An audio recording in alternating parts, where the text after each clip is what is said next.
Magpang hapkang seglenda grase. Para sa pamilya.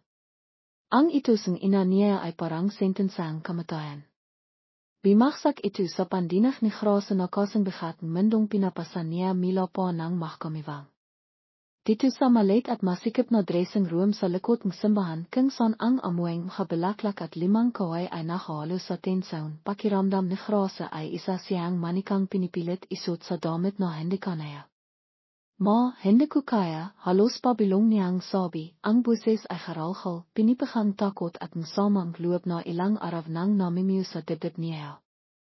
Hinawakan niya ang laylayan pitong bestidang pangkasal, isang obra maestrang seda at pentas na dapat sana ay isisuot ng kakambal niya. Dapat sa glenda tuwe anong hindi kaya. Timam ang bahang ni Aling Marta, ang kanilang ina. Ang kamata nitong doti ay may lambang kapak sa glenda ang karap ay nakayo ay kasang tolam kitsalayo. Nakahanda na ang lahat grase. Ang kabisita, ang simbahan, ang resepsyon. Ang aibos. Alam mo ba kung anong kayan ang ididilot mo sa pamilya natin kapag imatras tayo ngayon? Hinawakan ni Aling Marta ang makabilang balikat ni grase, ang diyan makadaliri nito ay ramdam na ramdam niya kahit sa kapong tala. Ilang araw na lang bago ang kasal, saka naman bimagsak ang kapatid mo. Sino ang may gusto nito? Wala. Pero kailangan natin gawin ito para sa kinabukasan mo ninayo. Para sa kinabukasan ko. O para sa kinabukasan ng glenda. Gustong isagaw ni grase ang katanong na yaon. Sa glenda ang maganda, ang perpekto, ang paborito. Sa glenda na laging nasa spotlight habang siya, sa grase ay nananatili sa anino, taglay ang peklat sa kaliwang pisngki na tila permanenteng palalang kanayang pagkakaiba. Isang aksidente noong bata sila ang nakiwan markang yaon, isang markang pilit niyang tinatago sa likod ng kanayang biyok, sa likod ng mahabang oras sa loob ng kwarto, sa likod ng pakiwas sa mga tao. At ngayon pinipilit siyang maktago sa likod ng pagkatao mismo ng kanayang kakambal. Biglang bumikas ang pinto at pimasok ang makiep artist. Riyaday na po ba ang bride, masaklang tanong nito, naginit agad ding natigilan nang makita ang namimitlang mukha ni grase at ang tensayon sa pagitan mag-ina. Mabilis na sagot ni Aling Marta, binitawan sa grase at hinarap ang bagong dating. Tapisin mo na ang pag-ayos sa kanaya. Bilisan mo, malapit nang magsimula ang seremonya. May din ang bawat salita, isang babala na walang dapat makalata. Habang pinapairan kulureta ang kanayang mukha, pilit tinatakpan ang peklat na bahaging kanayang pagkatao, pakiramdam ni grase ay lalo siyang nalilisaf. Bawat tapik ng esponga, bawat hakot ng brese, ay parang pakbiro sa kung sino talaga siya. Sino kan ka ba, grase? Ang anino? Ang pamalit? Ang peso niya ay dimadahandong sa kaba at bait. Paano niya harapin ang lalaking pagkakasalan niya sa murusto ay boss?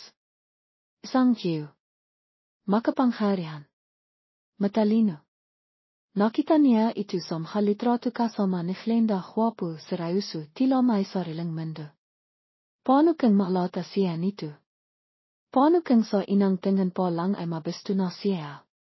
Sa glenda ang pinili niya, hindi ikaw. Belong isang bahaging isip niya. Isa ka lang ang postura. Nang matapos ang pag-ayos, isinuot sa kanaya ang balo.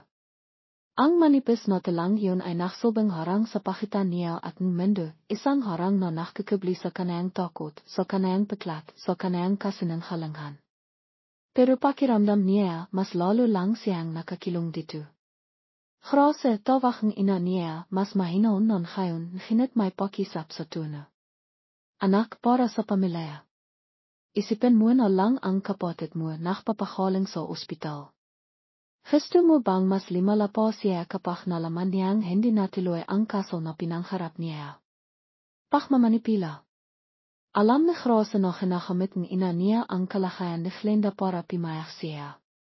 Pero sa kabilang lahat ng sakit at ingit na nararamdaman niya minsan sa kapatid, hindi niya may tatanggi ang pag-alala. Bimagsak sa glenda ilang araw lang ang nakalipas, hegefever, dehydration, ekstreme fatigue sabing doktor. Resulta rav maraung stres sa pahanda sa kasal. At sa grase kait pano, ayaw niyang makadagdag pa sa bigat na nararamdaman nito. Tumango na lang sa grase walang lakas na magsalita. Sa bawat hakbang niya palabas ng silid pababa sa pasilayo patungo sa malaking pintong simbahan, pakiramdam niya ay dinadala siya ang kanayang hapa sa bituin. Nagsimilan nang tumugtog ang organ. Bumikas ang pinto. Ang liwanag mula sa loob ng simbahan ay tila kimontra sa dilim na bumabalot sa piso ni grase. Ang mga tao, makang hindi niya kilala, makangitang hindi para sa kanaya, ay nakatunlat sa kanaya sa babaeng nakabalo. Hindi siya makatingin diretso. Ang paningin niya ay nakatun sa sahig sa bawat mabahal na hakbang na kinakawa niya palapit sa altar. At doon naghihintay si Morushtu Aibos.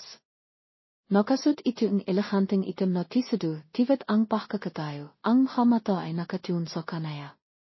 Kahit sa likod ng peluwe, ramdam ni grase ang intensidad ng titig nito.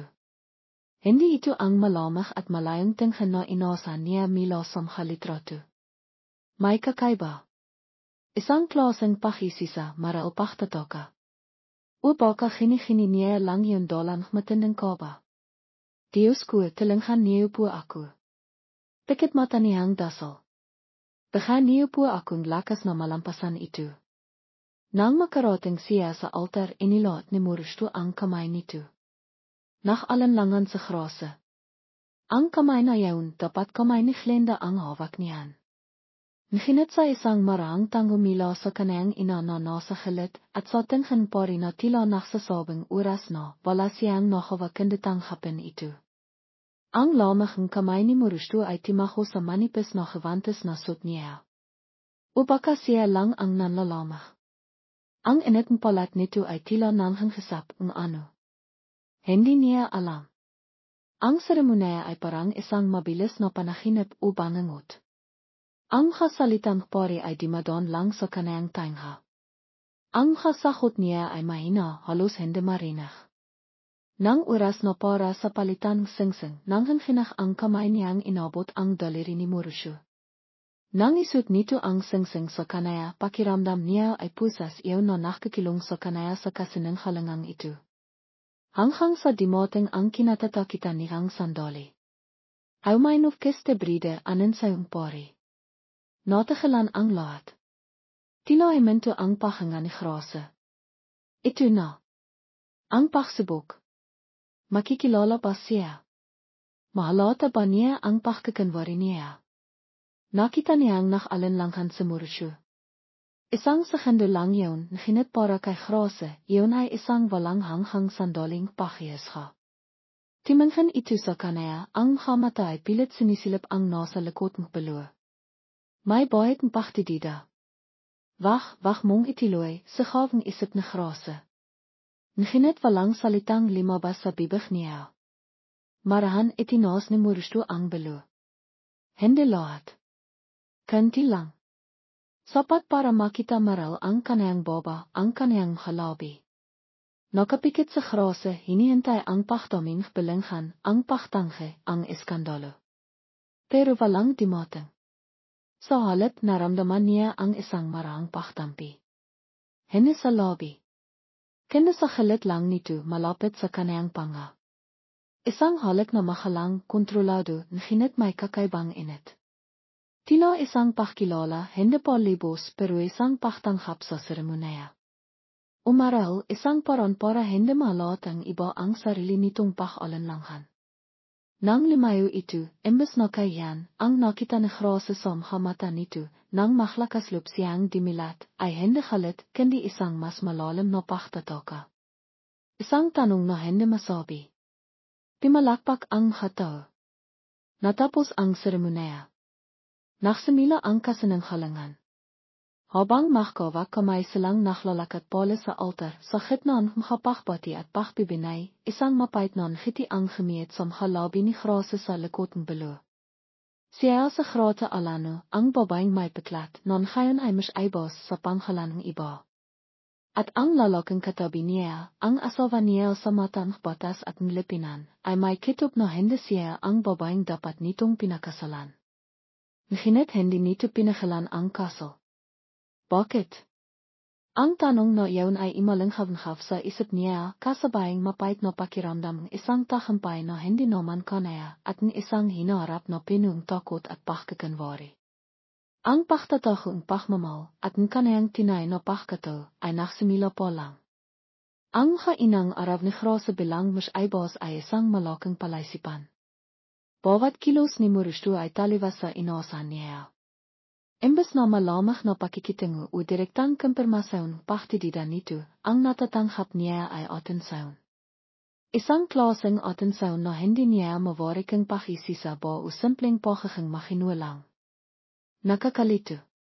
Nakakabalaf. Hindi siya nagtatanong tungkol kay Glenda belong ni Grosse sa sarili isang imahe habang pinagmamasdan ang asawa mula sa malayo habang nakbabasa itong populis sa studieroom mansion nila.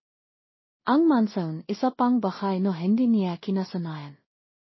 Malawak malamang na papaligiran mamahaling gamit na tila hiniasgan ang bawat galaw niya. Pero kung hindi siya naktidida bakit parang pinag-aralan niya ako. Pakiramdam niya ay nasa ilalim siya ng mikroskopayo. Ang bawat ngiti niya, bawat sahot, bawat kilos tinitimbang. Hindi ito ang pagtrato na inaasahan niyang ibibigay sa asawa ang isang Murushtu ay boys na kilala sa pagiging reserved at businessminded. May kakaiba. At iyon ang nakpapalibang kaniyang pagkabalisa. Ang kalitihan niya ay lalong limalim isang hobby sa inang formal na hapinan nila kasama ang ina ni Murushtu, si Dua Esmeralda Aybos, isang babaeng may tindig na kasintakas bakal at makamatang kasintalam ng akila. Ang hapag kainan ay napakahaba, pinuang kimikinang nam hakabayartos na hindi alam ni Grosse kung parasan ang iba. Ang katahimikan ay binabasah lamang kalansing makakitsara tinido sa penghan.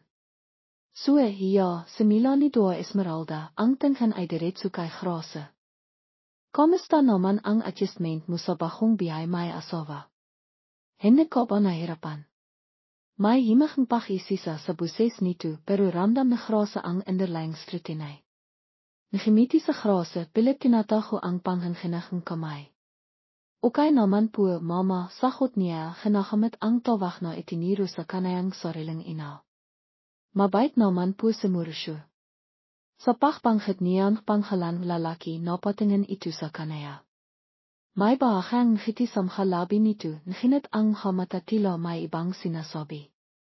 Habang sinisibikang hiwain ang stiyak sa kanayang penghan hamit ang maling kitsalayo, alam niyang malidol nakita niyang iba ang ginamit ni Murushtu, bigla itong dimilas sa kanayang kamay, limakan mein kay na kalansing sa mamahaling plato.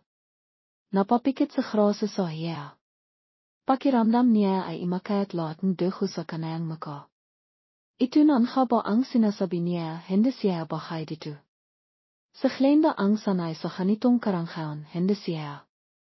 Akmang papilitin niya ang nalok na kabayartos ng manahan siya ang kamay ni Murushtu.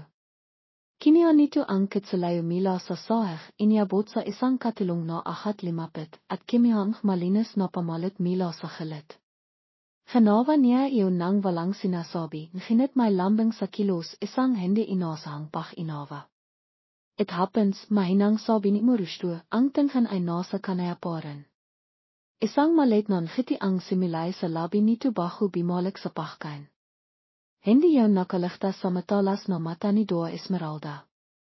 Nakita na Grosse ang bahang pagtas ng kilay nito, isang tahimik na komento na mas malakas pa sa animang salita. Ang natitirang bahaging hapinan ay dina na lang ni Grosse sa pagtango at matipid na ngiti, takot nang makamali ilit. Ang talong ni Murushtu, imbes na makapagpakalma, ay lalo lang nakpatinding tensyon sa loob niya. Bakit ang bait niya? Hindi ba dapat makalit siya dahil halatang hindi ako sa Glenda? Ilang gabi ang limipas. Mas madalas na silang makasama sa isang bubong, ngunit parang may pader pa rin sa pagitan nila, isang pader na hawa sa makasinanghalangan at hindi masabing makatanong. Si Grosse ay imaiwas, lachang nakakilong sa silid na itinalaga para sa kanaya, makaiwalay silang kwarto, isang bahay na pareho nilang hindi pinag-isapan. Si Murushtu naman tila nakmamasid lang mila sa malayo. Isang hobby, hende makatilog sa grase. Ang bigat sa dibdib niya ay parang malaking batu. Limabas siya sa malawak na veranda na tanaw ang makailawang siyudad. Nakilat siya nang makita sa murustuduan na katayo malapit sa rias, may hawak na tasang kope. Hindi ka rin makatilog tanong nito limangon sa kanaya. Ang buses nito ay mahinaon sa katahimikan hobby. Timango lang sa grase, limapit ng kanti pero may distansya pa rin. Ang simuing hanggan ay malamig pero mas nanlalamig ang mga kamay niya. Gusto mo ang kope, alok nito. Imiling siya. Hindi na, salamat. Katahimikan ilit. Ang tangang maririnig ay ang malayong ihong trapiko at ang kabog sa dibdib ni grase. Pakiramdam niya may mangyayari. May sasabihin ito. Timinsan sa murustu sa malayo pagkatapos ay ibinalik ang tingin sa kanaya. Ang mata nito ay seryoso, tinititigan siya na para bang sinisibikang basahin ang nasa likod ng kanayang mata. Alam mo panimila nito mabahal, tila pinipili ang makasalita. Mila nang dimating ka dito may napapansin ako. Nanika sa grase. Ito na. Ibang-iba ka sa malitrato. Ang makasalitang iyon ay timama sa kanaya na parang sample. Hindi isang akisasyon pero isang obserbasyon na pinuong kalahan. Hindi siya makakhalaf. Hindi siya makanga. Ang mata ni Murustu ay nakatitok sa kanaya, nakihintayang sahot, ng paliwanag, ng pag-amin. Nakita niya ang bahang pagkinot ng nuwan nito, tila naktataka sa kanayang reaksyon. O baka naman sa kawalan niyang reaksyon. Iyeng malitrato. Nagsimilang mautal sa grase nahanap ng idadailan. Matakaw na ang iba. Sa hiro nakpahulang ako. Ang makasalita ay limabas na mahina at hindi ka panipaniwala kahit sa sarili niyang pandinah. Hindi kimibu si Murustu. Patiloy lang siya nitong tinitahan. Ang ilang sekundong katahimikan ay parang isang oras ng pahirap para kay grase. Hinihintay niya ang kasunod, ang pagtatanong, ang pagpipilit, ang pagtawag sa kanayang sinenhalang. Pero mili hanilat siya ni Murustu. Isang maliit, halos hindi maalata, nan ngiti ang gemiet sa halabi nito. Isang ngiting hindi nangan getaya, kende tila ba nalilibang. Unayin terga. Kahit hindi kita kilala, sabi nito sa wakas, ang buses ay mas mahinaon pa kaysa kanina, halos pabilong. Gusto kitang makilala. Natagalan sa grase. Ang inaasahan niyang komprontasyon ay nauwi sa isang pahayag na mas nakpakaba pa sa kanaya. Gusto niya akong makilala. Pero sino? Sa grase na nakpapanghap. O ang ideya niya kay Glenda na pilit niyang hinahanap sa kanaya. Hindi na imimik pa sa Murustu. Iminom ito mila sa kanayang tasa, ibinalik ang tingin sa makailawang siyudad, at iniwan sa grase na nakatayo ruin, litong-lito, takot na takot, nginitsa. Kay bitiran may isang maliit na kislap ng pag-asa. O baka naman panhanap. Ang halik sa likod ng baluan ng kasal ay simila pa lang pala. Ang tinay na hamon ay ang makasasinot na araf sa ilalim mapaniring mata ni Murustu ay bas na tila determinado siyang kilalanin kahit pa hindi nito alam kung sino talaga ang babaeng nasa harap niya. Ang makasalitang binitiwan ni Murustu sa veranda kahit hindi kita kilala, gusto kitang makilala ay imalanghav sa isip ni grase na parang sirang plaka. Imbes na magbigayng kapanatagan, lalo lang nitong pinalala ang apoyeng konsensaya na inti-inting tumitipok sa kanaya mila sa loob. Paano niya hayang makilala siyang lalaking ito kung ang mismong pindasan kanilang pagsasama ay isang malaking kasinanghalangan? Sa paglipas ng araw, hindi may tatanggi ni grase ang tila hindi inaasahang pagbabago sa sarili niya. Ang dating paderang takot at pag-iwas kay Murustu ay inti-inting nakikiban, napapalitan ng ibang pakiramdam. Isang pakiramdam na pilit niyang iwinawagsi pero laging nakpaparamdam sa simpleng sandali kapag nakakasalubong sila sa pasilayo at naktatanong ito kung kimay na ba siya kapag nakikita niya itong seryosong naktatrabaho sa studyroom. O kapag sa makabihirang pagkakataon ay sabay silang manangalian at nahili niya itong nakatingin sa kanaya, tila may inisip na malalim. Hindi itu pagibig, pilit niyang kinikimbinsi ang sarili. Sa hirap hangalang. O baka naman gratitude dahil sa kabilang makapaiwatig nito na may mali, hindi pa rin siya nito itinataboy. Pero sa tivang maktatama ang mata nila, may kung anong karainta ang dumadaloy sa biyo niyang katawan, isang bahay na hindi niya kailanman naramdaman kanino man. At kasabayang karainting iyon ay ang matinding kirot ng pagkakailtay. Mahulog ka na ba, Grase? Sa asawa ang kapatid mo. Sa lalaking pinaniwala mong ikaw sa Glenda. Tanong isang tinak sa kaniyang isip, pinung paninambat. Wala kang karapatan.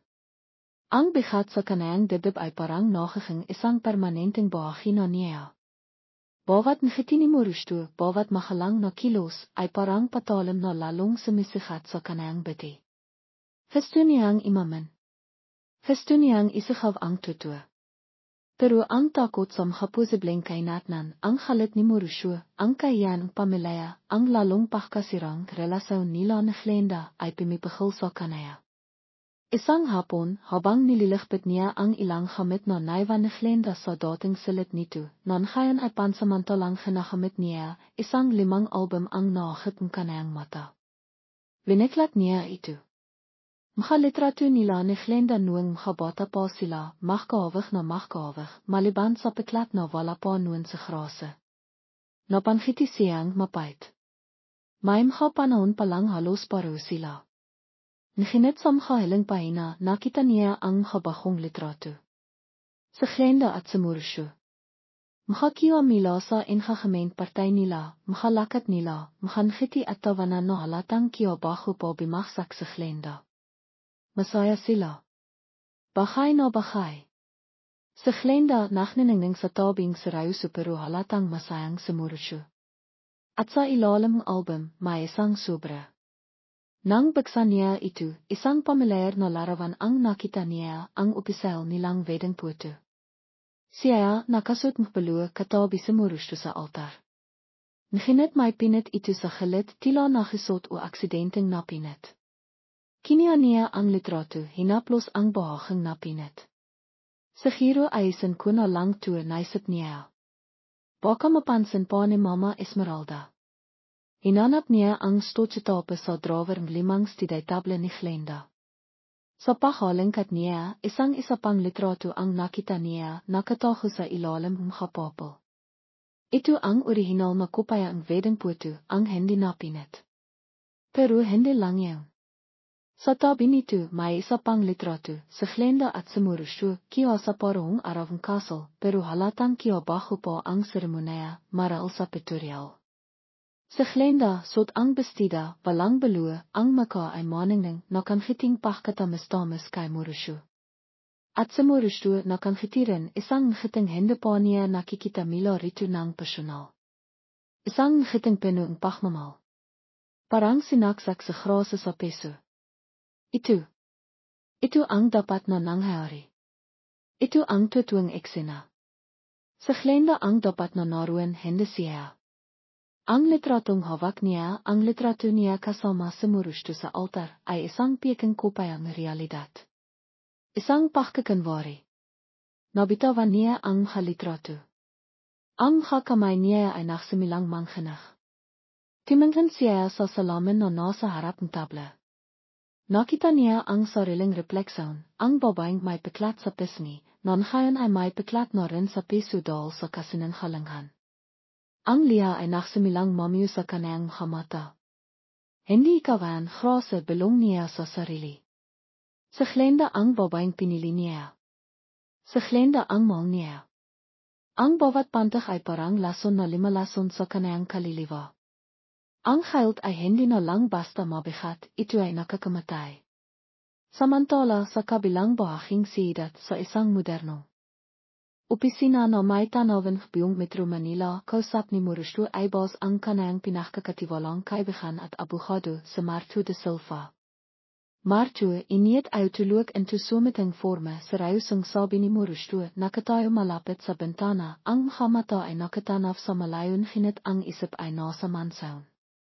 Ano hen bro? My problema basa ay bas graup tanong ni martu na prenting na kaupo sa visitorschair. Imiling sa morustu.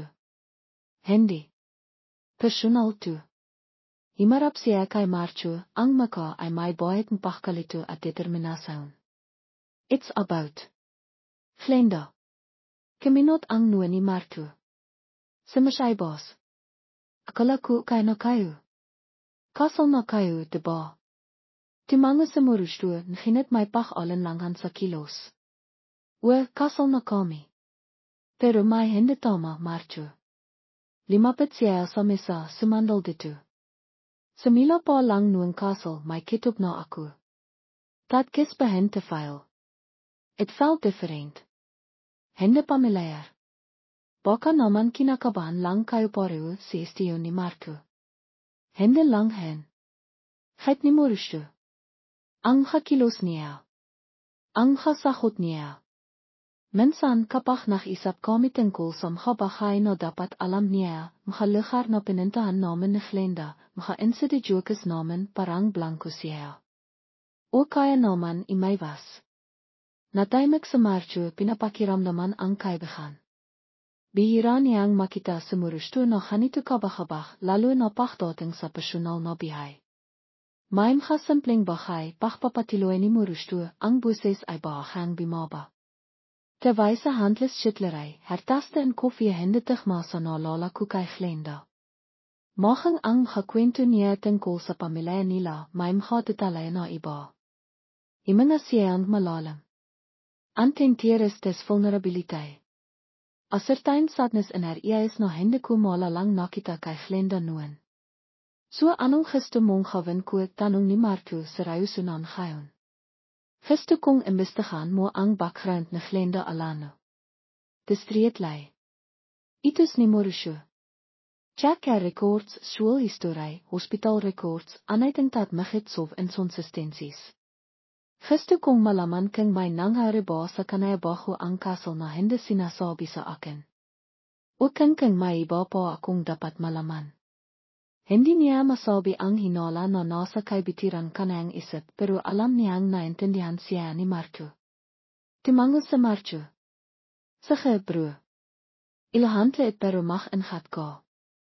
Kis valt het mesay lalo na kung mali ang hinala mo. Tinitahan niya sa morustu. O kung taman ha. May kung anong kimislapsam hamata ni morustu pach asaba o lalong pachkalito. Kailangan kong malaman ang totoo martu. Para sa kanaya at para sa akin.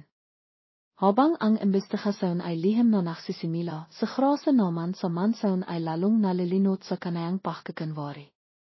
Sinisibikan niya ang kain ang hakilos ni Glenda ba sa samhanalala niya, ang parang pagtawa nito, ang paborito nitong pagkain, magang ang hilig nitong manuot ng halimang pelakila. Nginit sa bawat pagsibok pakiramdam niya ay mas lalo lang siyang nagiging isang hiwat na kopaya.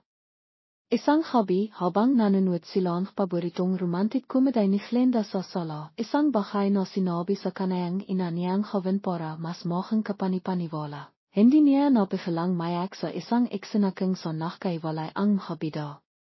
Hindi yan lihang saya o lingkod dahil sa pelakila kundi liha dahil sa sarili niyang sitwasyon. Napansin iyon di morustu.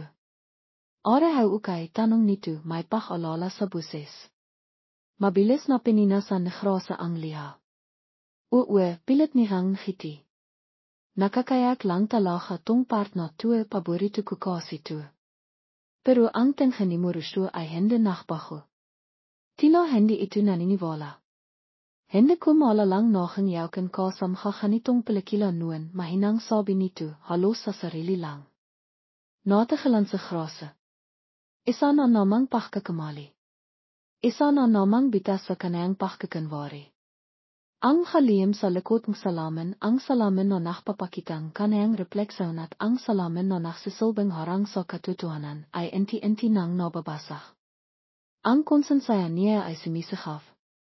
Ang pakimbestiga ni morustu ay nakpapatiloy. At sa grasa na nagsisimula ng mahilog sa lalaking hindi dapat para sa kanaya ay nabibihay sa ilalim ng isang bimibigat na aninong takot at nalalapit na pagkabisto. Ang tanong no lang ay hindi kang kailan siya mabibiging kindi kang paano niya harapin ang lahat kapag dumating na ang oras na yaon. Ang katahimikan sa mansaon mga aibos ay tila isang manipis na salamin na naghihintay lang tamang piver siya para mabasag. At ang piver siyang yun ay dumating isang hapon sa katawan isang babaeng hindi inasahan ni Grosse na makikita ng ganito koha o maral hindi niya inasahan na makikita pa ilit sa loob ng bahay na ito. Nasa sala sa Grosse sinisibikang makbasan libro pero lumilipat ang isip nang biglang bumikas ang malaking pintong mansaon. Hindi ito ang karaniwang pagbikas ng makakatilong o ni Morusyo. May persya. May halit. At mila sa liwanag ng hapon sa labas pimasok sa Glenda. Napatay sa Grosse na bitawan ang hawak na libro. Nanlaki ang mata niya hindi makapaniwala. Sa Glenda mas payat mapitla pa rin ang hapisngi at bakas pa ang pangina sa tindig pero naroon. Nakatayo sa introdang kanang bahay. Ang mata nito na dati ay lachang may kislap ng kumpiyansa at kakit-akit na enerhiya, ay ngayon ay nagliliyap sa matinding halit habang nakatitok kay Grosse. Kasinot ni Glenda ang kanilang ina, si Aling Marta, na bakas sa muka ang pag-alala at pagkatakot. Glenda, anak, magdahan-dahan ka. Hindi pa tumahimik ka, ma pitol ni Glenda, ang buses ay mahina dahil sa panginan ginit pinung bagsik. Hindi nito inalis ang tingin kay Grosse. Bawat hakbang nito palapit ay mabigat, tila nakdadalang lahat ng samang loob at pakiramdam pagkakaahaf. Ano to, Grosse? Anong ginagawa mo dito sa pamamahay ko? Hindi makapagsalita sa Grosse. Ang dila niya ay parang namanit. Ang dugo niya ay tila imakayat lahat sa ilo kasabayang pahlamang biyo niyang katawan. Ang kinatatakitan niyang sandali ay narito na mas moha at mas maras kaysa inakala niya. Hindi ka dapat nandito, sigaw ni Glenda, tumataas na ang buses kahit nanghinhinag ito. Ako dapat ang nandito. Ako ang asawa ni Morusyo. Ako si Miss Aibos. Glenda, kimama ka. Pakisap ni Aling Marta, sinisibikang hawakan ang brasong anak pero ibinaksi lang ito ni Glenda. Iwag mo kung hawakan, ma. Kasalanan niyo rin to. Pinabayaan niyong akawing imposturang ang bihay na dapat ay sa akin. Dimakandong ang kasalita ni Glenda sa malawak na sala. Sakto namang bimaba mila sa haktanan sa Morusyo na maral ay narinig ang sigawan. Natagilan ito sa kalagitnaan baitang nang makita ang eksena sa ibaba, si Glenda, halit na halit, si Aling Marta, nagmamakawa, at si Grosse, nakatayo na parang estativa, mapitla at hindi makahalaf. Ang tingin ni Morusyo ay nakpalipat-lipat mila kay Glenda patungo kay Grosse, pagkatapos ay balik ilit kay Glenda. Ang pagkalito sa mukha nito ay dahan-dahang napalitan pagkabigla at pagkatapos ng isang malamig na realisasyon. Glenda, halos pabilong niyang tanong, tila hindi makapaniwala sa nakikita. Anong nangyari dito? Bimaling sa Glenda kay Morusyo, ang halit sa mga mata ay napalitan ng bahaghang paglambot ng hinit mayroon parang akisasyon. Morusyo. Mabiti naman nandito ka. Palisan mo na ang babaeng an. Naksananghaling siya sa iyo. Nakpanghap siya. Milang bimaling sa Morusyo kay Grosse. Ang mata nito na samha nakarang araw ay may bayad ng pakisisa at tila nagsisimilang pakinawa, ay ngayon ay pinung isang tanong na hindi nang hanghailangan ng salita. Pero binigkas pa rin niya ito, ang buses ay mahinaon hinit may bigat. Grosse. Anong ibig sabihin nito? Ang tanong na iyon ay parang martilayang pumagpok sa dibdib ni Grosse. Gusto niyang sumagot, gusto niyang makpaliwanag, gusto niyang himinging tawad. Pero walang lumalabas na salita sa bibig niya. Ang tanging nagawa niya ay mapailing, ang haliha ay nagsisimula ng mamiyo sa kanayang mga mata. Ang pakiling na iyon, imbes na paktangke, ay naging isang tahimik na pag-amin. Nakita ni Glenda ang reaksyon ni Grosse. At sa isang iglap, ang halit nito ay sumabog. Pak! Isang malakas na sampol ang dumapo sa pisngi ni Grosse sa mismong pisngi kung nasan ang peklat niya. Napa waksia sa kanang maka, hindedal sa sakit ng sampol, kindedal sa begat ng kayan at katutuhanan no kasama nito. Ang enhaing sampol ay imalanghavenghaf sa buong sala, sinendan nakabibingang katahimikan. Isa kang impostura, sa gav na glenda, ang maka ay namimila sa halit, ang mhamata ay nanlilisik.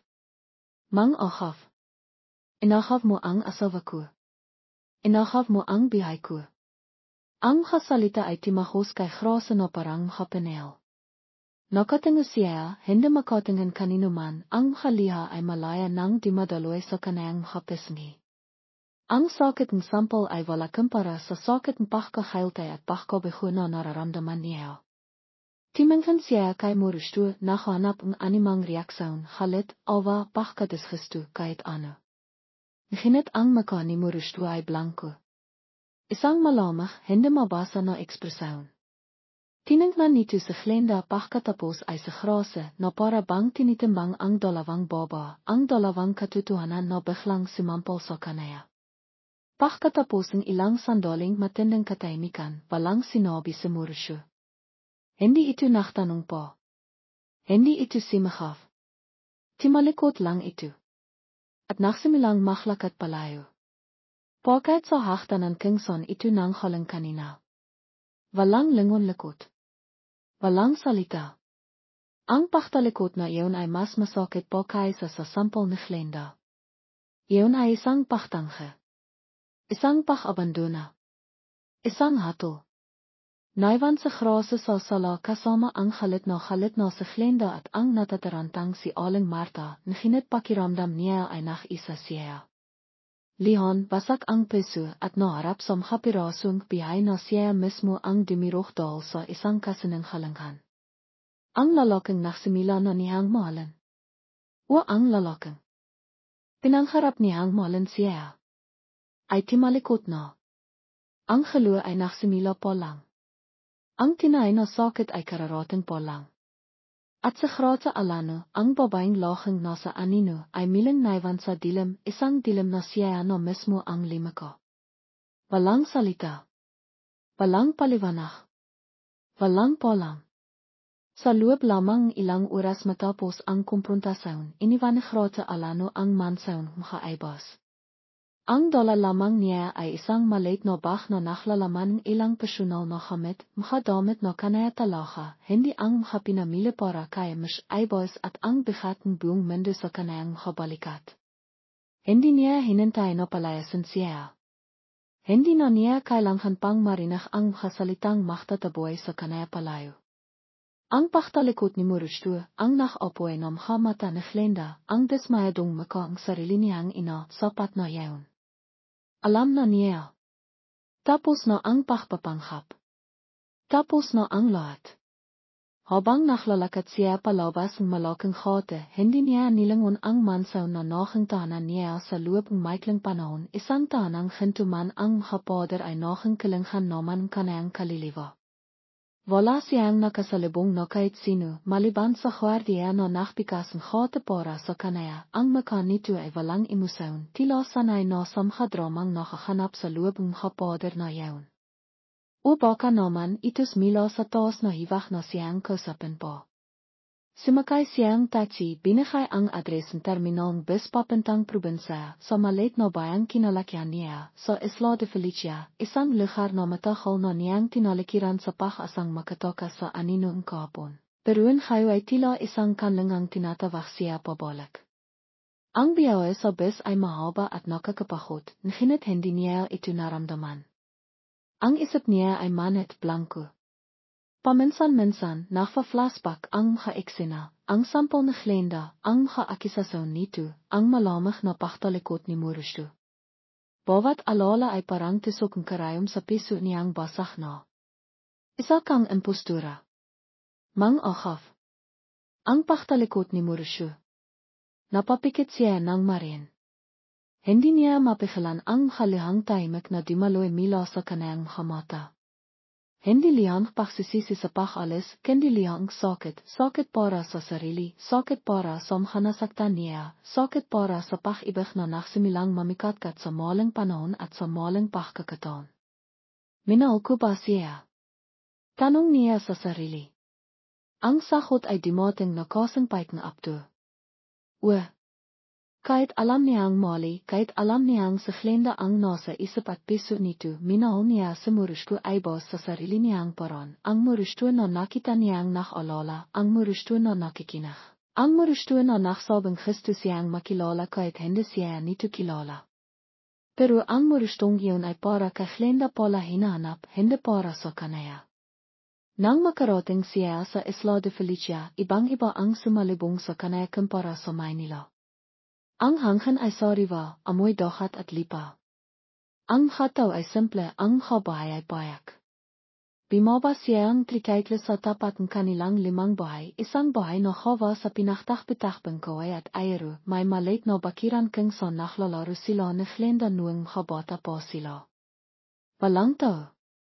Maral ang ina niya ay naiwan sa Maynila para alahan sa Glenda, o baka naman sinisibikang ayusin ang gesot na nilaka niya.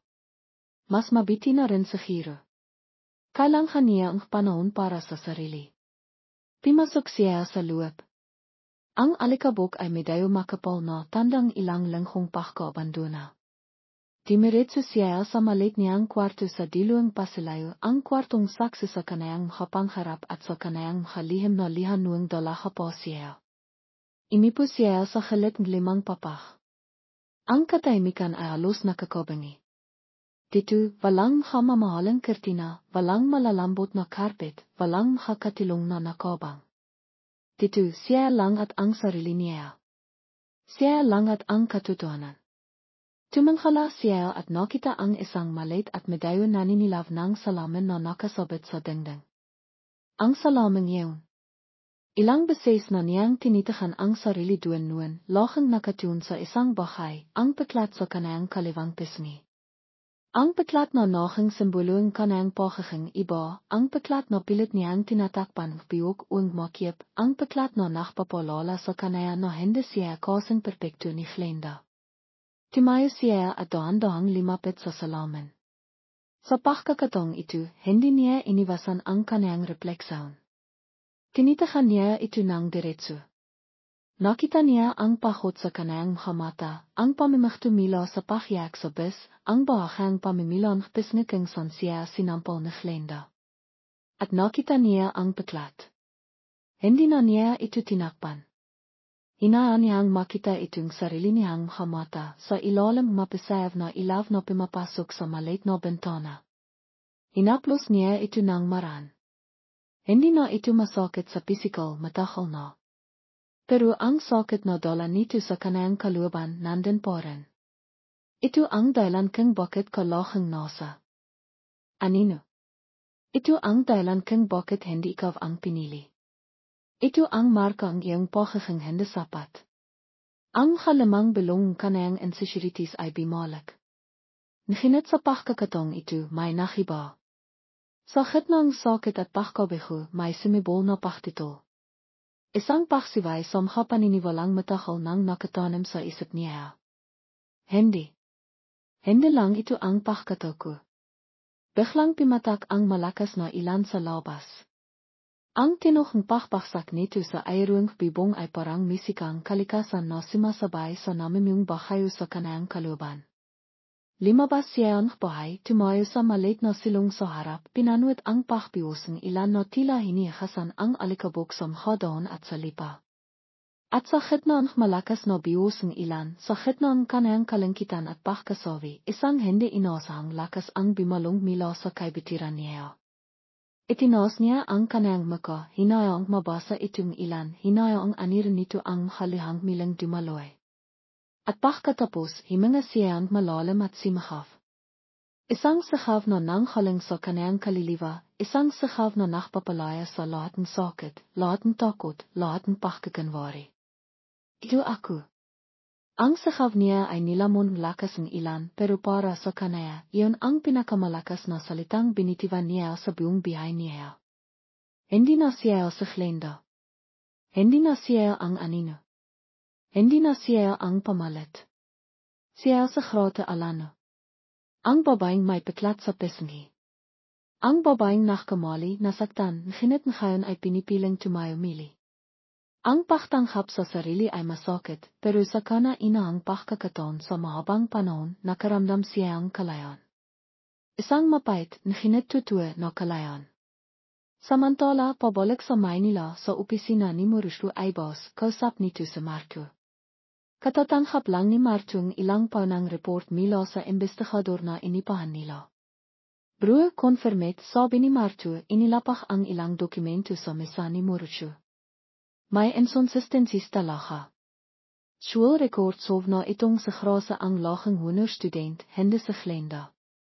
Sa grasa din ang laging actieve samga community outreach programs, Hende sa Glenda na mas kilala samga social events. At ito pa, dagdag ni Marcio, itiniro ang isang medical abstract.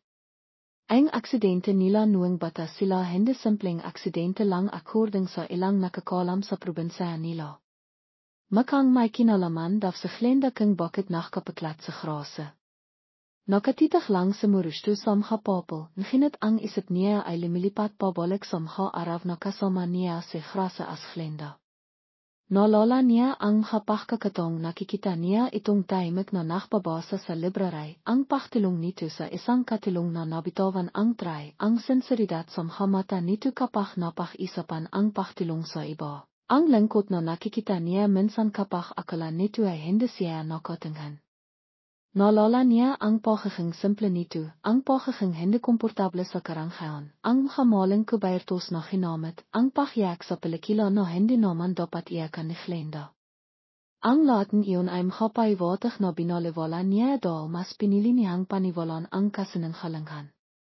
At naalala niya ang tinay na Glenda, ang Glenda na laging may gustong patinayan, ang Glenda na mahilig sa atensyon, ang Glenda na minsan ay tila napaka-superficial. Mahal niya ba talaga sa Glenda? O ang minahal niya ay ang ideyang isang perpektong asawa na akala niya ay sa Glenda. Timingin siya kay Marcio, ang mata ay pinung bahong realisasyon na may kasamang kirot. Marcio, mahina niyang sabi, lahat ng araw na kasama ko siya ang babaeng yun na akala ko ay sa Glenda.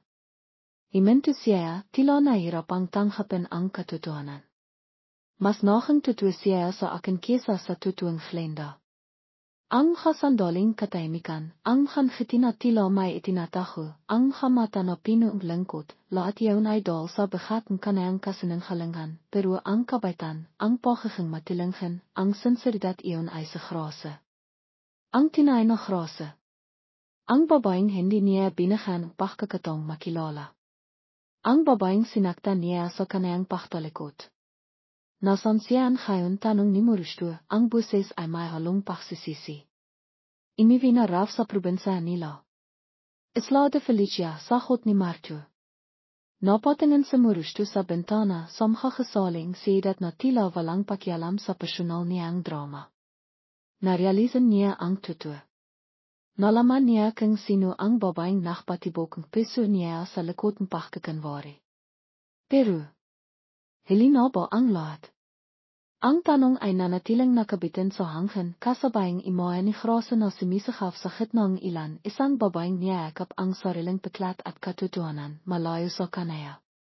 Ang biyahe ni Mauricio Aibos papuntang Isla de Felicia ay malayo sa karaniwang business trips niya.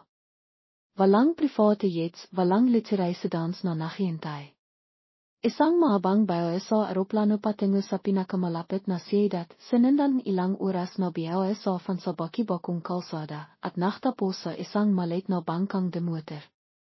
Natimawit sa malong dagat patungo sa isla. Pakbaba niya sa maliit na pantalan, ibang mundo ang sumalibong sa kanaya.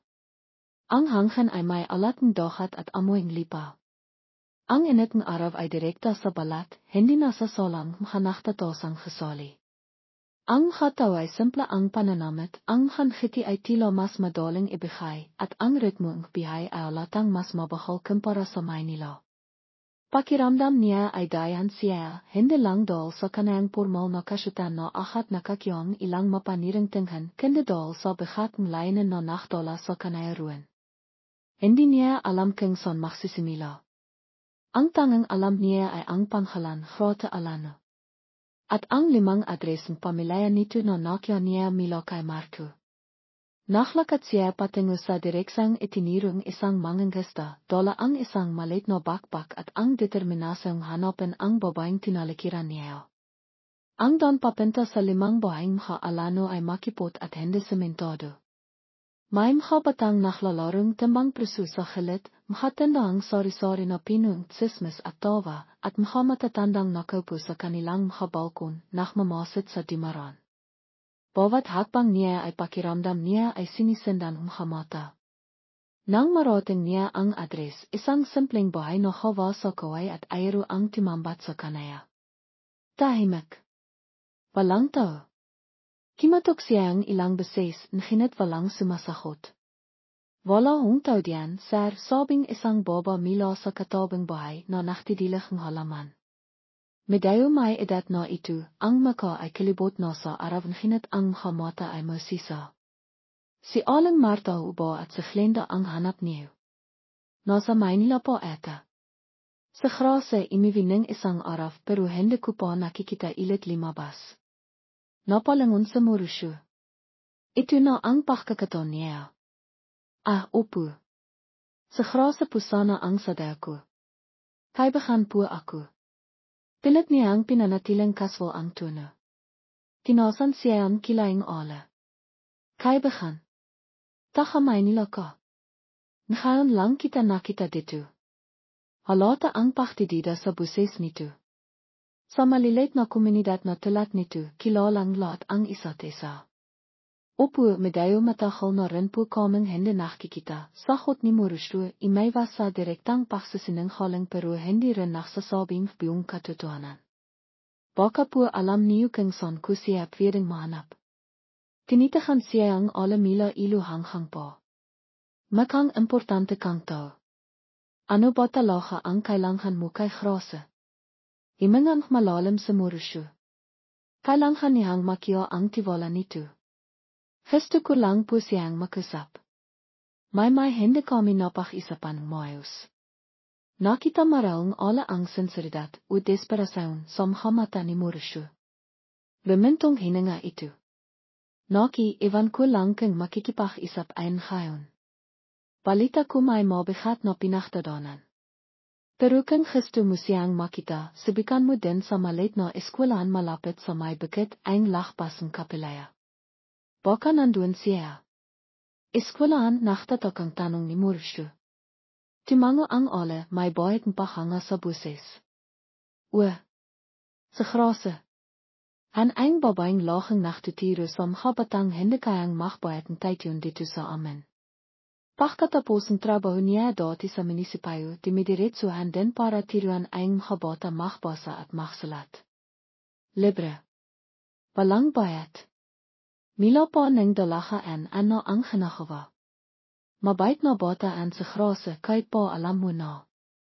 Bigla itong natigilan, tila may nasabing hindi dapat. Kahit pa ano po isisa ni Murusyo, naramdaman niyang may malakas siyang malalaman. Nakalangan ang ala. Wala naman. Alam mo naman dito sa probinsya, isap-isapan. Ang tungkol sa piklat niya. Ano pong nangyari din, tanong ni Murusyo diretso. Napatingin ang ala sa paligid, tila tinitiyak na walang ibang nakakarinig. Matagal na mga bata pa sila ni Glenda noon. Naklalaro daw sa may 5 budeha. Sabing iba, aksidente lang daw. Nalihan daw sa graseng kung ano. Pero ang sabi naman mga nakakita talaga noon. Imina ang buses ng ala. Sa Glenda daw ang may kakakawan. Nagsisilos daw kasalahang sa grasa ang pinipiring lulo nila noon na siyang may aring lipa. Itinilak daw ni Glenda sa grasa kaya na loch at timama ang maka sa mga nakaslang bakal. Ewan ko kung totoo pero mila noon nakbago na ang lahat. Lachang sa Glenda na ang bida. Sa grasa lachang na sa tabi lang, lachang tacho. Parang may kung anong tumisok sa piso ni Murusyo habang pinapakinggan ang kwento. Ang medical abstract na pinakita ni Marcho. Ang sabi-sabi sa probinsya. At ngayon ang testimonyan kapitbahay na ito. Naktitig malat. Hindi yan simpleng aksidente. May kinalaman sa Glenda. At ang peklat no iawn, no marel ay itinitering ni grase no simpa, ay simbolo palang isang mas malalim no sigat ng kapotet, ng pamilya, ng pogiging hende pinili. Nagpasalamat sa Murushtu sa ala at naglakad patungo sa direksang itiniro nito, papunta sa maliit na eskwelahan malapit sa bukid. Habang naglalakad siya, paulit-ulit na naglalaro sa isip niya ang kanalaman niya. Sa grase ang matalino, ang matilinghan ang nachtutiro sa mga bata ng walang bayad. Ang babaeng nasaktan hindi lang sa physical kundi pati sa emosyonal, dahil sa kapotet na pinaburan ng lahat. Ang babaeng nakpanghap hindi dahil sa kasamaan kundi maral dahil sa panghihipit ng pamilya at sa sarili nitong mga insecurities. Ang babaeng hindi niya pinili. Ang babaeng tinalikiran niya dahil mas pinaniwalaan niya ang perpektong imahe ni Glenda. Nakarating siya sa isang maliit na gesaling gawa sa kawayan at pawid na may ilang batang nakaupo sa mga aurang silang kawayan din nakikinig sa isang matandang baba na nakbabasang kwento. Hindi ito ang grase na hinahanap niya. Limapit sa Murushtu sa matandang baba nang matapos itong magbasa at naksimila nang maglakbit ang mga bata. Magandang hapon po. Hinahanap ko po sana si Grote Alana. Sabi po kasi ng kapitbahay nila baka nandito siya. Ngimiti ang matanda, mga mata ay may lambing. Ay sa maam grase ba? Kaalis lang kaninang tanghali. Nachtala lang mga 5 libro at konting merinda para sa mga bata. Makang malingkot nga hindi talagang dotinihang sigla. Timinghan ito kay Murushu. Sino po ba sila? Kaibigan lang po milang sagot ni Murushu. Alam niyo po ba kung saan siya nakpunta? Inilang ang matanda. Hindi niya sinabi. Pero madalas ay paminta sa may tabang dagat kapag gusto niyang mapakisa. Ang may malalaking batu sa dilong isla. Nagpasalamat sa Murushtu at nagpaalam. Habang naglalakad siya palayo sa maliit na eskwelahan, ang imahe ni grase na nagdadalang libro at merinda para sa mga bata ay malinaw na nabiyo sa kanyang isip. Ito pala ang ginagawa niya. Ang babaeng limaki sa anino, ang babaeng nagtatahong peklat, ay siya palang nagbibigay liwanag sa mga batang ito na marahil ay katilat niyang hindi rin laging nabibigyan pagkakataon.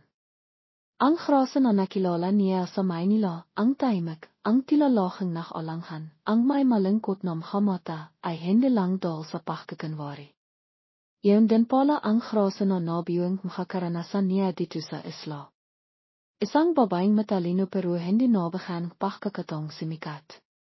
Isang babaeng mabait pero laging napag-iwanan. Ang halit na naramdaman niya noong ina siyang makumpirma ang pagpapanghap ay inti-inting napalitan ng ibang emosyon, isang pinahalong awa, panghihinayang, at paghanga. Paghanga sa katatahan nito sa kabilang lahat. Paghanga sa kabitihan peso nito na hindi natin ang kapasyonal na pasakit. Sa Glenda ang piniling lahat. Ang maganda, ang popular, ang paborito. Pero sa grase, ang babaeng nasa likod lang palagi, ang babaeng may peklat na itinitiring na kapintasan, ay siya palang may taklay na iring handa na hindi nakikita sa panlabas na anayo lamang. Isang handang kaluban. Isang tapang na hindi sumisiko. Napaktanto ni Murushtu ang isang masakit na katotohanan. Hindi niya pinakasalan ang maling baba sa altar. Ang pinakasalan niya ay ang tamang baba na hinit sa maling panghalan at sa ilalim maling akala. Ang babaeng dapat niyang piliin ay ang babaeng hindi kailanman piniling kahit sino. Ang babaeng tinataho ang sarili, hindi dahil sa pagkakilang, kundi dahil itinaho siya ang mundo ng sarili niyang pamilya. Ang babaeng hinahanap niyan ngayon. Dimiretso siya sa tabang dagat sa direksang itiniro ng matanda. Ang pitang bihanghan ay pino sa kanang hapa, ang hampas ng alon ay may dalang kapayapaan, nahinit ang peso ni Murushtu ay pinong pahabak at determinasyon. Kailangan niyang mahanap sa grase. Kailangan niyang himinging tawat. Kailangan niyang subikang itama ang lahat kung papayag po ito.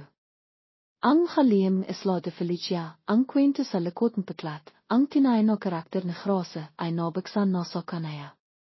Ngayon ang kailangan niyang harapin ay ang bunga ang sarili niyang pagkakamali at ang posibilidad na baka hilinon siya ang lahat para sa kanila. Ang kamadong hapon sa Isla de Felicia ay biglang binasak ng nakbabadang inos. Ang dating maliwanag na langit ay mabilis na tinakpan makakapal at maitim na ilap.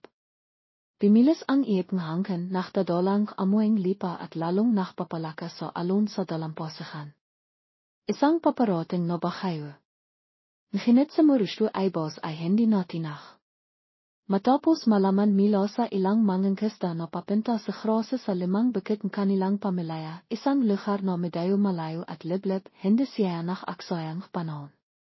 Kahit pa nagsisimula ng pimatak ang kainang bitong ilan, naglakad siya ng mabilis, tinatak ang mapitik na doon patungo sa bukid. Ang bawat hakbang ay may bigatang pagsisisi at ng isang desperadong pag-asa na sana ay hindi pa huli ang lahat. Habang lumalakas ang ilan at hangin, lalong nakikang mahirap ang paglakad. Ang dating tiyong lipa ay highway mapitik na dumidikit sa kanayang sapatos. Ang hangin ay maampas sa kanayang mukha, dala ang malamig na ilan. Nahinit hindi siya timahal. Kailangan niyang makarating kay krasa. Kailangan niyang sabihin ang kabahay na dapat niyang sinabi noon pa. Sa kalahit nun malawak na bikirin nun ngayon ay halos wala. Nang makita dal sa lakas ng ilan, natanaw niya sa dekalayan ang isang maliit na kibo. Isang simpleng silinghan na hawa sa kawayan at nipa madalas gamitin ang magsasaka para makpahinga o similong. At doon sa loob ng maliit na bintana may aninag siyang liwanag mula sa isang lampara. Sana nandiyan siya. Dasal niya sa sarili. Dahan-dahan siyang limapit, ang puso niya ay kimakabuh hindi lang sa pahot kundi sa kaba. Similip siya sa sivang dingding na kawayan. At doon nakita niya siya. Sa krasa. Nakapo ito sa isang maliit na bangkong kaway akap ang hatiot. Ang damit niya ay bahang basa maral nabitan din ng ilan baho na kasilong. Sa tabi niya ay isang bikas na limang diaray, ang kapaina nito ay naninilaw na sa katakalan. Nakatingo sa krasa, ang kabalikat niya ay bahang nanghinhinach. Imayak siya. Tahimik nahinit ramdam ang bigat ng kanayang pagliyakait sa gitnang ikong bahayo sa labas. Parang pinika ang puso ni Mauricio sa nakita. Ang babaeng ito na nakpakitang topang sa paharap sa kayan, ay narito ngayon makisa imayak sa gitnang bahayo hawak ang kaalala ang nakaran. Gusto niyang pimasok agad, akapin ito nahinit nakalangan siya. May karapatan pa ba siya? Matapos ang lahat ng sakit na naidulot niya. Nahinit ang makita siyang ganito, basakat makisa, ay mas hindi niya kaya. Himinga siyang malalim, tinipon ang lahat ng lakas ng loob, at marahang itinilak ang maliit na pintong kibo. Bahang imanghat ang ilo ni krasa sa tinok ng pagbikas ng pinto. Nanlaki ang mata niya nang makita kung sino ang nasa harap niya, basang basa sa ilan, ang damit ay may bahit ng pitik, nahinit ang mata ay nakatun sa kanaya. Mauricio, halos pabilong niyang sabi, hindi makapaniwala. Anong kinakawa mo dito? Walang sinabi si Mauricio. Dahan-dahan siyang limapit. Bawat hakbang niya ay tila sinisikat ang reaksyon ni krasa. Nakita niya ang pag-iwas sa mata nito, ang pagtangkang itaho ang diaray, ang pagpinas sa liha. Nang nasa likiran na siya ni krasa, hindi na niya napigilan ang sarili. Maranihang inilakay ang kanayang kamay sa balikat nito, at niyakap ito mila sa likod. Isang akap na mahigpit, pinung lahat ng emosyon hindi niya masabi, pagsisisi, pag-alala, panghihilala, at pagmamahal. Naramdaman niyang nanika sa krasa sa kanayang braso. Nahinit pagkatapos ng ilang sandali, naramdaman din niya ang bahang pag-relax nito, ang pagbigat ng pahinga, at ang miling pagtiluang makalihan nito, nang ngayon ay dimadampi na sa kanayang braso. Hinayaan lang niya itong imiyak. Hinayaan niyang ilabas nito ang lahat ng sakit habang akap niya ito, habang ang ilan ay patuloy na bumibiyo sa labas, tila nakikisa sa kanilang dalawa. Nang medayo kimalma na sa grase, nagsalita sa murusto, ang bibig ay malapit sa tayong ganito, ang boses ay mahinaon ginit pinong sinseridad. Hindi ko kailangan ang makasalita to grase. Naramdaman niyang notigelan sa grase. Hindi ko kailangan ang perpektong imoa ni Glenda pagpapatiloy niya. Ang babaeng nakilala ko sa mansaon, ang babaeng nakalala sa iba, ang babaeng matapang kahit nasasaktan. Ikaw ay grase. Imagbit ang akap niya. Ikaw ang kailangan ko. Iniling sa grase habang patiloy na imayak. Imarap ito sa kanaya, ang hamata ay namimagtun ginit nachtatanong. Paano garalgal niyang tanong? Paano mo ako mamahalin kung hindi mo ako kilala? Kung ang lahat ng alam mo tungkol sa akin ay kasinungalingan. Ang sakit at pagtitida ay malinaw sa kaniyang boses. Tinitahan siya ni Murusto sa mata. Hinawakan niya ang magkabilang pisngi nito, marang peninasan ang mahaliya gamit ang kaniyang henlalaki. Sa kabilang bahayo sa labas at sa loob nila, isang maliit na ngiti ang similay sa kaniyang mahalabi, isang ngiting pinong pag-asa at panghako. Ngayon, sabi niya, ang boses ay malambing. Similan nating makakilala bilang totoo nating sarili. Ang kasalitang iyon ay timaho sa piso ni grase. Isang alokong bahong simila. Isang pagtanghap sa kabilang lahat. Isang panghakong pakilala sa tinay na siya. Hindi pa tapos ang bahayo. Marami pa silang kailangang pakisapan, ayusin at harapin. Nginit sa loob maliit na kibongyaon, sa gitna ng malakas na ilan, dalawang pesong nasaktan ang nagsimilang mahilom. Ang pag-ibig na isinilang sa kasinungalingan ay nabahan pagkakataong mamikatkat sa katotohanan. Nananatili silang magkayakap, ang init ng kanilang katawan ang nagsisilbing proteksyon laban sa lamang ilan at nakaraan. Sa likod ng ilan, sa harap ng pag-ibig, isang bahong kabanata ang nagsisimilang isilat. Limipas ang bahayo at kasabayang pakipang ilan at paglabas ng araw ay tila nagsimila ring himilom ang kasikat sa piso ni na grase at Murusto. Ang kasaminot na araw sa Isla de Felicia ay napinuang makatahimik na pakisap, ng makanayang ngiti at ng inti-inting pakbiyong pendasaon na hindi na nakabasa sa pakkakanwari. Kanda sa dahan-dahang pakilala sa tinay na pakataong bawat isa. Hindi naking madali. Para kay grase. Ang katan paktataho sa anino ang kasikat nakaraan at ang natitirang kirot ng kasalanang nakawa niya ay hindi basta-basta naklaw. May mga sandali pa rin na nahili niya ang sariling napapawak sa pisngiking nasan ang peklat, lalo na kapag nasa labas sila at may mga tong napapatingin. May mga kabi pa rin na binabangangot siya ang maka ni Glenda uang malamang na paktalikot ni Murusto noon. Nginit sa pagkakataong ito, hindi na siya nag-isa. Naroon si Murusto. Hindi ito nagbibigayang madamdamang payo kapanhakong walang laman. Sa halip naroon lang ito, isang tahimik na presensya na nagbibigayang lakas. Kapag napapansin niyang naiya sa grase sa mga tao, hindi niya ito pinipilit, nginit hindi rin niya ito iniwan. Minsan kapag naglalakat sila at may napapatingin kay grase, mararamdaman na lang ni grase ang marahang pahawak ni Murusto sa kanayang kamay, isang simpleng gestire na nagsasabing, nandito ako. Kasama mo ako. Sinimilan ni Murusto na makibahay sa biyahe sa isla. Tinitilanghan niya sa grase sa pag-ayos ng kanilang limang bahay. Sumasama siya dito kapag nakpipinta ito sa maliit na eskwelahan para kimustahin ang mga bata o kapag nakabot itong tulong sa mga kapitbahay na nangangailangan. Nakikipagkwentihan siya sa mga mangingisda sa pantalan na titito tungkol sa kanilang biyahe at inti-inting nakikilala ang komunidad na himibok kay grase. Sa mga simpleng sandaling iyon, mas lalong nakikilala ni Murusto ang babaeng nasa tabi niya. Nakikita niya ang talino nito kapag nakpapaliwanag itong leksyon sa mga bata. Nakikita niya ang tibayang peso nito kapag nakikinig ito sa problema ng mga kapitbahay. Nakikita niya ang simpleng saya nito kapag pinapanood nila ang paglibok ng araw sa dalampasigan. At sa bawat araw na lumilipas, ang paghanga niya ay lumalalim, nagiging isang damdamin na mas matatak at mas tutua kaysa sa infatuasyon na naramdaman niya para kay Glenda noon. Isang hapon, niya ay nimurusto sa grasa na mamalengke sa plasang bayan. Vista noon sa kalapit na barayo kaya medayo mas maraming tao kaysa karaniwan. May mga banderitas na nakasabit, masaklang tigtigan mila sa isang 5 radayo sa tindahan, at tawanan ang mga taong nakikumpilan. Sa simila nakalangan sa grasa. Ang plaza ang sentrum bayan, sa giradong maraming makakakita sa kanila, maraming magbibilanghan. Ang 5 takot ay milang kimapit sa kanaya.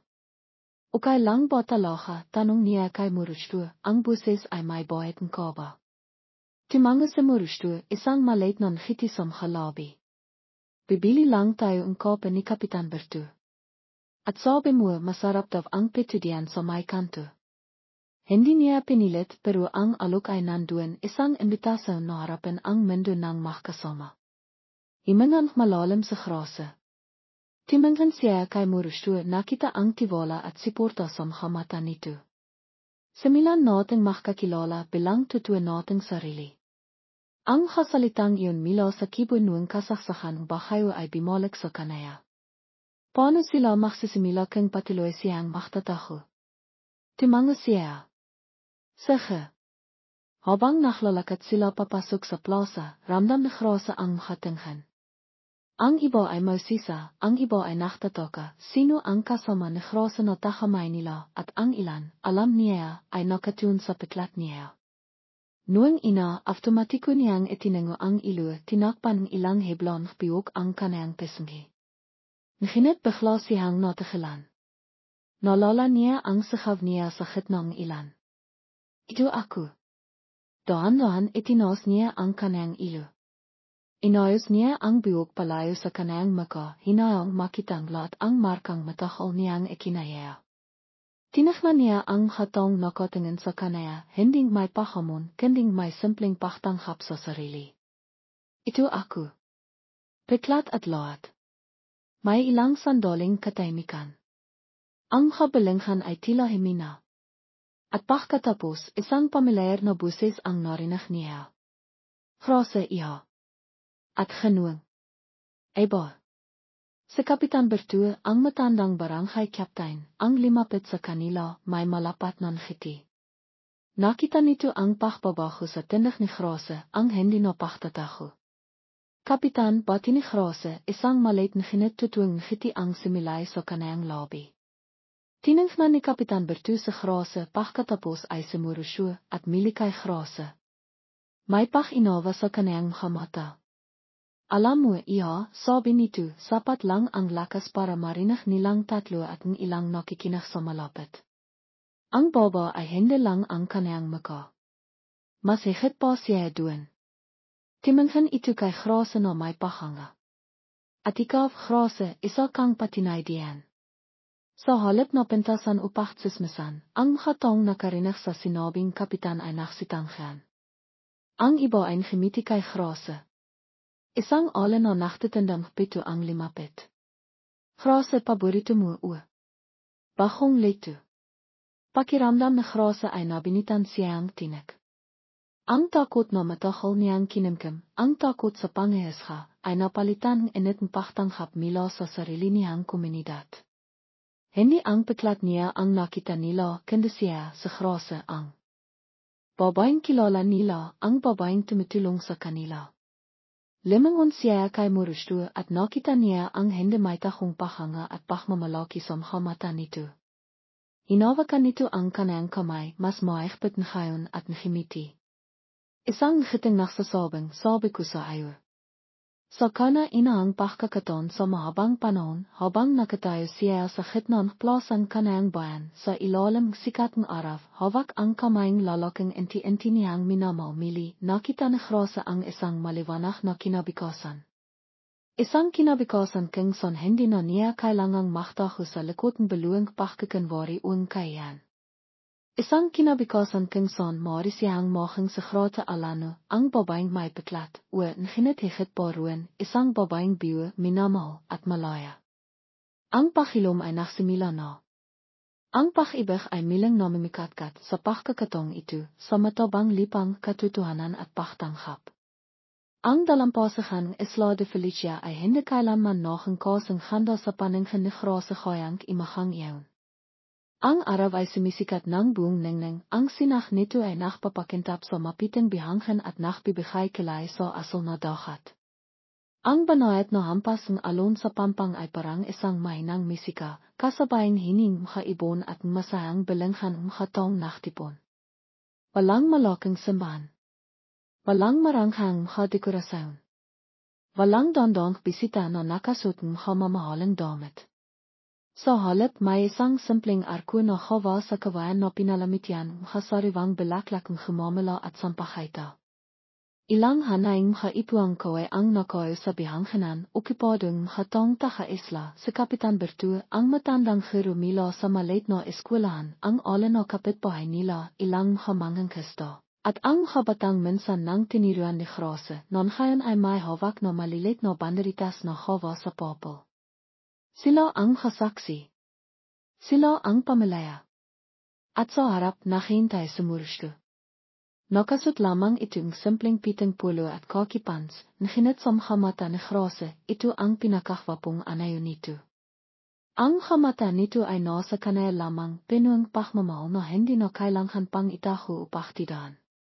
Naklakat sa Grase sa pasilayong bihanghan patungo kay Murutsu.